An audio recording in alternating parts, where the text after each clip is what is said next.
மாறாத நேசம் எனில் தந்த தேவா, மனதென்னும் கோவில் உனக்காக நேவா.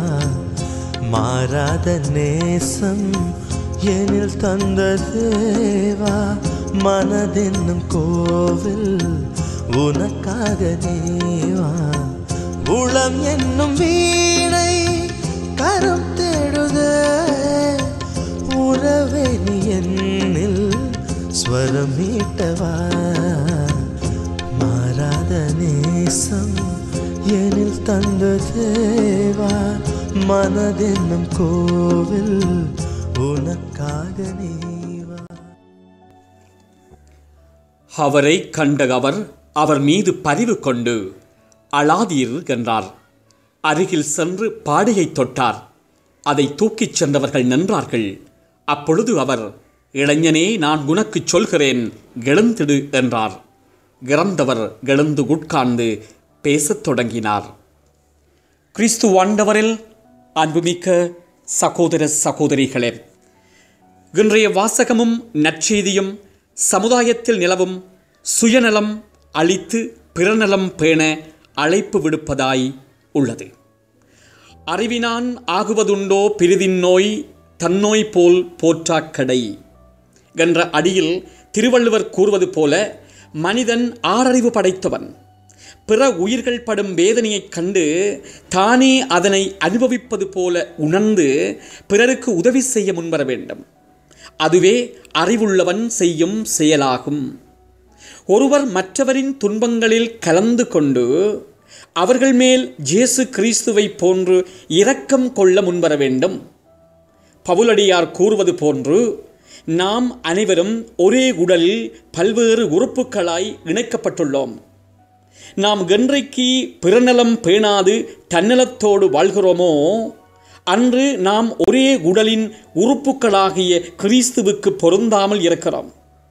குறிப்பாக இயேசுவின் உடலின் உறுப்பினர்களாய் இருக்க நாம் முதலிலே தன்னலம் துறந்து நம் அருகிலுள்ள சிறப்பாக சமுதாயத்தில் ஓரங்கட்டப்பட்ட தாழ்த்தப்பட்ட மக்களின் நலனை கருத வேண்டும்.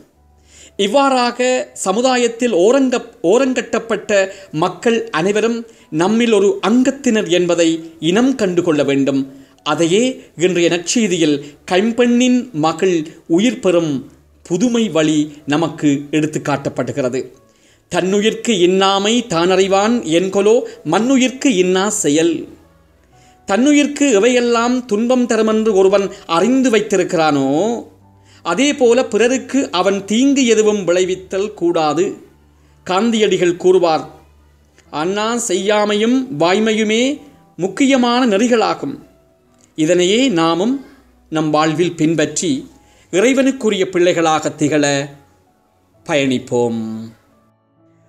மன்றாடுவோமாக. அன்பின் பரலோக பிதாவே, இயேசு ஆண்டவரே, தூய ஆவியானவரே, உம்மை போற்றுகிறோம், உம்மை வாழ்த்துகிறோம். ஆண்டவரே, மக்கு ஆராதனைகள் செய்கிறோம். நீங்கள் எங்களுடைய வாழ்க்கையிலே செய்து வருகிற எல்லா விதமான நன்மைகளையும் எண்ணி வியந்து மகிழ்ந்து உளமாற நன்றி சொல்கிறோம். இன்னொரு புதிய நாளை எங்களுக்கு தந்திருக்கிறீரே. இந்த நாள் முழுவதும் உம்முடைய அன்பு பிரசன்னத்தை நாம் அனுபவிக்கச் செய்திடலாம். ஆண்டவரே, இன்றைய நாளில் நாம் செய்ய இருக்கிற வேலைகளை ஆசீர்வதியும். எமது குடும்ப வாழ்வை ஆசீர்வதியும். குடும்பத்தில் உள்ள ஒவ்வொருவரும் அன்பு கொண்டு வாழ, ஒற்றுமையோடு வாழ எங்களுக்கு ஆசீர்வாதம் தாரும். ஆண்டவரே, நாம் சிந்திப்பவை, நாம் செய்ய இருப்பவை அனைத்தும் வெற்றியில் நிறைவேறச் செய்திடலாம். மேலாக நாம் என்றும் உமக்கு பிரமாணிக்கமாக வாழ எங்கள் ஒவ்வொருவரையும் கரம் பற்றி வழிநடத்தும் நல்ல தந்தையே. ஆமேன், ஆமேன்.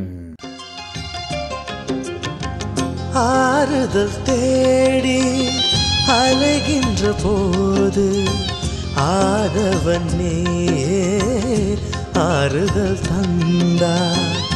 ஆறுதல் தேடி அலைகின்ற போது ஆதவன் நீர் ஆறுதல் தந்தார்.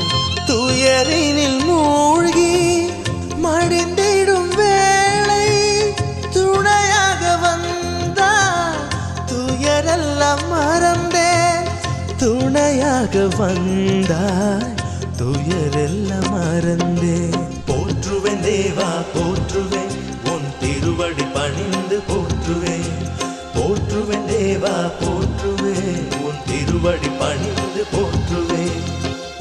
மாறாத நேசம் எனில் தந்த தேவா, மனதென்னும் கோவில் உனக்காக நீ